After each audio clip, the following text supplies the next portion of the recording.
Welcome back to SportsZone. I'm your host, Steven Lucero, and we're going to talk some TWU basketball. If you guys don't know, TWU is the other university here in Denton, sort of our crosstown college there, but we have a partnership with them through NTTV Sports of commentating their basketball games. I believe all three of us, Oscar Chavez and John Phillips joining me, have called games at some point, and this year has been incredible. Our guy, Nash Lowry, our sports director, is there right now calling their current game. But Oscar, I'll let you start us off because it's been a historic year for TWU. What have you seen from them this season? So, look, all I want to start off with is I don't even think the Pioneers were expecting to have the success they are having this year. We take a look at who departed, and it is the top three, arguably, for the Pioneers. You got Layla Patel, 16th all-time in scoring. Then you have Scout Huffman, 5th all-time in points per game for the Pioneers, as well as top 10 in rebounding. Then you have the magnum opus, right, with Ashley Ingram.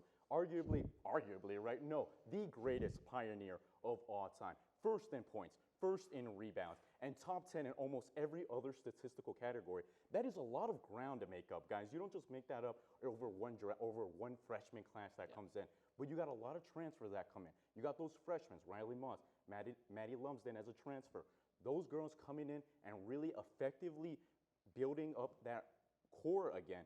But it's not like the championship core has really diminished. You got girls there that are still from that championship core. Gabby Elliott, Avery Kleinhans.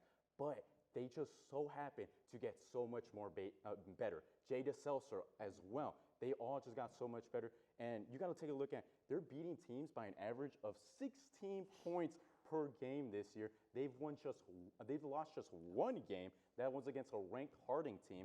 And after that, I bet Beth Jolson just lit a fire under them. 19th year head coach that has just done nothing but win these past 5 years. It has been nothing but success for the TWU Pioneers this season.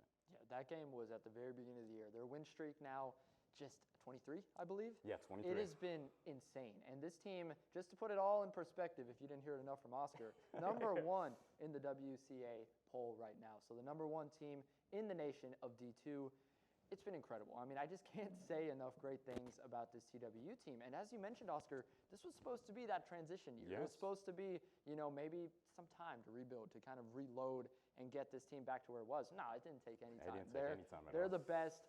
Just like that. John, what have you seen from this team so far? I mean, the biggest thing is Avery Kleinhans. I mean, back when I first commentated for TWU, she was a 6th woman coming off the bench. And now, I mean, arguably the best player on the team for the best team in the country. What I've seen from her, she's just such an elite scorer. And what she does with the ball, I'm so impressed with her and the entire team. I mean, yeah, when we both commentated that series, that national championship series in the South Central Regional in that 23-24 season, they were absolutely amazing. But Avery Kleinhans got special props and honors for being that number 1 6th man coming off the bench. So she was truly effective. But I got a feeling I know what's going to come up with the players. Next question. Sorry. But going up with that, my players of the year has to be Gabby Elliott and Avery Kleinhans, like you were just saying, because they have just been doing wonders. You got Gabby Elliott, who is just having to fill in for Scout Huffman and Ashley Ingram. Those are big shoes to fill. Right? Like, we were just talking about all her statistical advantages, but we have Gabby Elliott, who was coming off the bench last year and has just started every game. 7-time LSC Player of the Week. That just doesn't happen by accident. That happens through consistency. She was going through battles all in practice last season, going through Ashley Ingram, going through Scout Huffman, and that molds something, and that molded something great. And Avery Kleinhans, 17 points per game this year. She was the primary 6th man.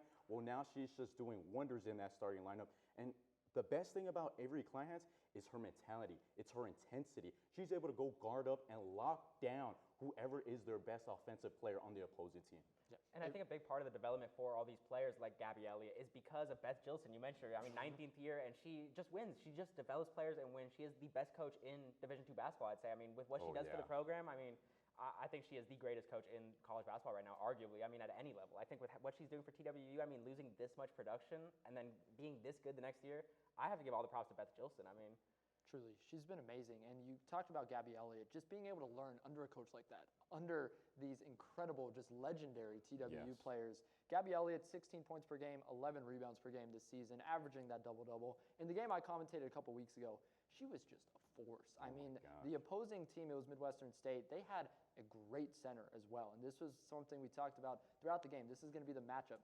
it was not a matchup. It was a Oh, yeah. mismatch. Gabby Elliott just dominating the boards all game long, both on the offensive and defensive rebounding. Gabby Elliott's just been a beast for this team. And I think something important to mention about Gabby Elliott is she's not solely reliant on TWU. Yes. It feels like any given night, all these ladies could go off. You have Avery Kleinhans, you have Jada Silsa, you have Kayla Glover, Maddie Lumsden, Riley Moss. All those ladies can go off any given night. So to not have her rely on Gabby Elliott is a surplus. Because I was commentating that UTD versus TWU game. Gabby Elliott was rolling off a little slow. You know, she didn't have, I believe she got into foul trouble early. That's what really only knocked is the foul trouble. But she got into foul trouble early. Cool. She has to go. Avery Kleinhans has been out the past couple games with a left arm injury. Yes. Now, who do you go? Jada Seltzer, Maddie Lumsden. Riley Moss was not having the best year from three and so happened to light UTD up with 4 threes. I mean, if that doesn't tell you that each and every player on this squad can just elevate their play when someone goes down, this is a championship level squad for sure. Truly, it just the depth on this team, it really speaks to it. And as you mentioned with Avery Kleinhans, I want to expand on that a little bit because yes, did suffer the hand wrist injury.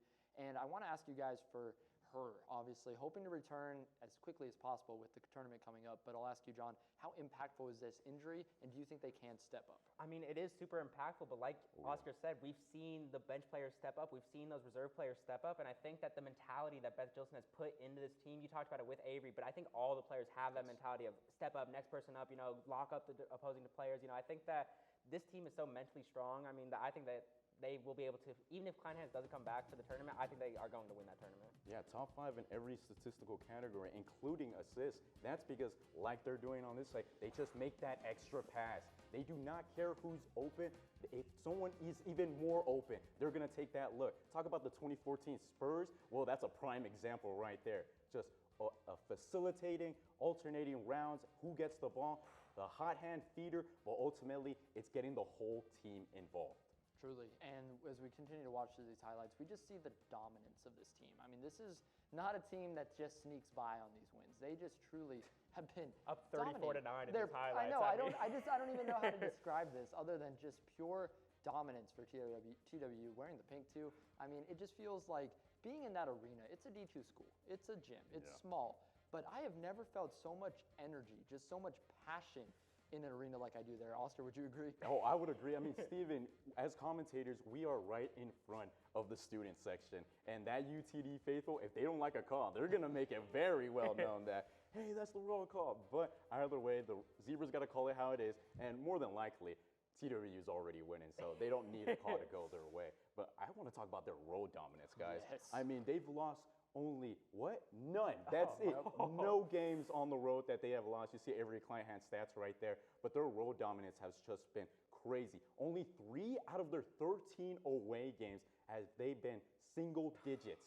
That means 10 times this year, TWU has been able to go in someone else's house and completely dog walk them. It has just been so dominant for the Pioneers. And I think the most notable win on the road has to come against number 6 West Texas A&M, where they were able to walk in, go to overtime, and defeat West Texas A&M. Avery Kleinhans, over 30 points. Gabby Elliott, 15. And what did the role players do? Just facilitate, play lockdown defense, and handle the rest. They did what they needed to. Absolutely. It's sort of the epitome of what we've seen all year long for this team. Just incredible. And then, as you mentioned, their first ever undefeated season on the road. Road games are over. 2 left at home, including the one tonight. Oscar, how are you looking for this team to finish the season? Oh, to finish the season, they're going to become it's going to be the 3rd time that they win the LSC Championship tournament in a row. But they actually just made history since 88 to 91. It is the first time that they get 4 LSC titles in a row. The last time that did it was West Texas A&M through 88 to 91. It is going to be glorified. They're looking at another national championship run. Guys, it's amazing, and we could talk about it forever, but we're out of time. But I promise you, we will be following them as they go through their tournament run. It's been an incredible season for TWU. Can't wait to see how it keeps continuing. Thank you guys so much for joining us, and thank you, Oscar and John, for joining us today. Really, thank you all so much for watching. Make sure to give us a follow on our socials at NTTV Sports. Make sure to give John a watch next Tuesday on SportsZone, and we will see you next week on SportsZone.